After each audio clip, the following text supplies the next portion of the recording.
जय श्रीमन नारायण। ए पर जे टिप्पणी हम करे जा रहल बा रामा अनुजदास श्रीमान गट्टू वेणुगोपाल स्वामी जी के द्वारा दिहल गयल बा।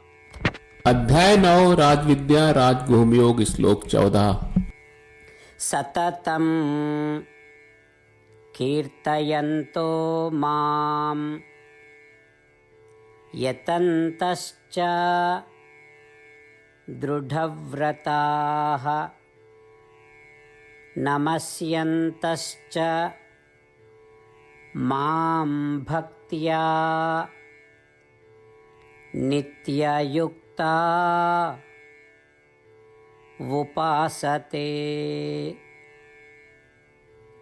ओम। गीताचार्य श्री कृष्ण परमात्मा अर्जुन समेत हमनी सबके राजविद्या राजगुह्य योग सिखा रहल बानी। परमात्मा कहत बाड़न कि अर्जुन हमार साथे शाश्वत संगत के इच्छा राखत महान आत्मा हमार प्रति अपार प्रेम से लगातार हमार महिमा गावेले। उन लोग हमरा से जुड़ल काम के मजबूत इच्छा से करे के लगातार प्रयास करेला, भक्ति से हमरा सोझा प्रणाम करेला।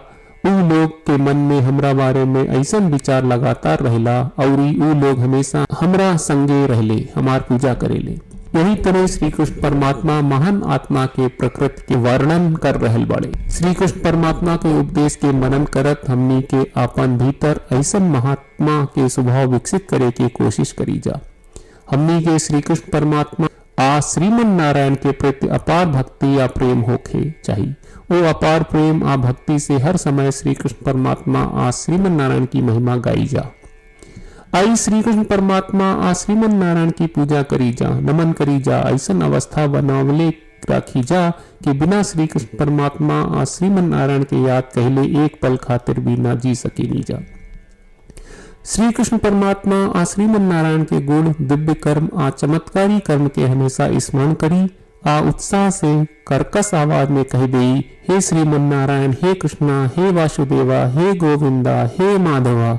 आपन भीतर एगो महात्मा के गुण विकसित करे की कोशिश करत घड़ी श्री कृष्ण परमात्मा आ श्रीमन नारायण के समक्ष आपन के समर्पित करके आपन जीवन के सार्थक बनावे की कोशिश करत हमनी के श्री कृष्ण परमात्मा के वचन के श्लोक के रूप में ठीक औसही दोहरावे की कोशिश करी जा जैसन बा। सततं कीर्तयन्तो मां यतन्तश्च दृढव्रताः नमस्यन्तश्च मां भक्त्या नित्ययुक्ता उपासते। श्रीमन्नारायण करिष्ये वचनं तव। श्रीमद् भगवत गीता का पूरा सार श्री कृष्ण परमात्मा ने अध्याय 18वें के श्लोक 65 से 70 में 8 काम करे खातिर दिले बाड़े। श्री कृष्ण कहले, हम ओ लोगन से प्रेम करनी जो लोग इन 8 बातन के मान तारे। हम ओ भक्तन के हर तरह से रक्षा करब। श्री कृष्ण परमात्मा के द्वारा बोलल गईल संपूर्ण भगवत गीता सुनला के बाद अर्जुन कहले, करिष्ये वचनम त्वा, जेके मतलब बा कृष्ण मैं वही करब जौन आप कही। यही कारण बा श्री कृष्ण अर्जुन के हर तरह के सफलता आ विजय प्रदान करेले। आई परमात्मा के आपन व्रत देई कि हमनी के ये 8 गौ कर्म के पालन करी जा। ई वचन परमात्मा के देवे से बड़न कौनो पूजा तपस्या यज्ञ नहीं। हम 8 प्रण कहब जौन हमनी के करे के चाहिए। आप सब कृपया इन्हन के आपन दिमाग और दिल में सोची। श्री कृष्ण के आपन वचन देवे के ई तरीका में हमनी सबकी कल्पना करे के चाहिए कि श्री कृष्ण का चेहरा खुशी से चमकत बा और खुशी के एहसास करत बा। जय श्रीमन नारायण। यहाँ हमनी के 8 वादा बा।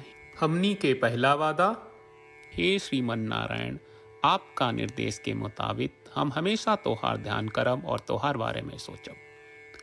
हमनी के दूसर वादा, हे श्रीमन नारायण, आपका सलाह का अनुसार हम हमेशा आपका भक्त रहब। हमनी के तीसर वादा, हे श्रीमन नारायण, हम आपन सब काम तोहरा सेवा के रूप में और तोहरा संतुष्टि खातिर करब। हमनी के चौथा वादा, हे श्रीमन नारायण, जैस की आप माने के कहले रहलू, हमरा बहुत विश्वास बा कि हम आपके होई और हम हमेशा आपन दोनों हाथ जोड़ के आपके नमस्कार करब और आपकी पूजा करब। हमनी के पांचवा वादा, हे श्रीमन नारायण, हमरा के तोरा बात माम एकम शरणम ब्रज 1866 याद कहले। जहाँ आप हमरा के आपन का अर्पित करे का कहा। श्रीमन नारायण, मैं हमेशा तोहरे शरण में रहब। हमनी के छठवां वादा।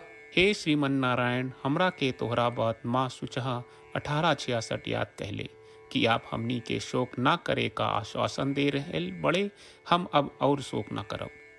हमनी के सातवां वादा। हे श्रीमन नारायण, आपने हमरा खातिर श्रीमद् भगवत गीता के वितरण करके हम सबके कृपा कहले और आशीर्वाद दहले बा। हम वादा करत बानी कि रोजाना कम से कम एक श्लोक पढ़ब या सुनब। हमनी के आठवां वादा। हे श्रीमन नारायण, आप गीता के पूरा मानवता तक ले गयलू। हम गीता में आपके दिव्य वचन के उन भक्तन तक पहुँचावे के प्रयास करब जे गीता से अपरिचित बा। हे श्रीमन नारायण, हम उई करब जौन तू करे का कहब। हम ऐसन व्यवहार करब जैसन आप चाहत बानी और हम खाली आपका खातिर काम करब। श्रीमन नारायण के रोज आपन वचन देहल कि हम वैस करब जैस आप कहत बानी, ई अपने आप में बड़न पूजा बा। श्रीमन नारायण, करशे वचनम त्वा। श्रीमन नारायण, हम तोरे निर्देश के मुताबिक काम करब। सर्वम श्री कृष्ण अर्पणम अस्तु। जय श्रीमन नारायण। सततं कीर्तयन्तो मां यतन्तश्च दृढव्रताः नमस्यन्तश्च मां भक्त्या नित्ययुक्ता उपासते। ॐ